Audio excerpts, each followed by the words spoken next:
ხუდოჰესის ჰიდროელექტროსადგურის მშენებლობისას დარემოზე ზემოქმედების ანდარიშის განხილვაში საერთაშორისო ექსპერტები ჩაერთვებიან. დარემოს დაცვის სამინისტრო სადრურის მშენებლობის საკითხს სიახლეებს ასაჯაროებს.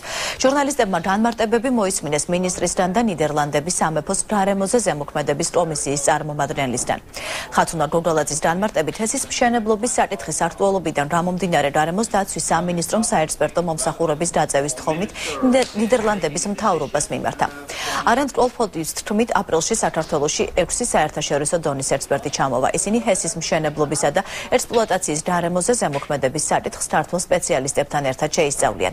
უკვე აპრილის ბოლოს წინ საერთაშორისო ექსპერტები მათ მიერ შემუშავებულ რეკომენდაციებს ქართულ საზოგადოებას დააცნობენ.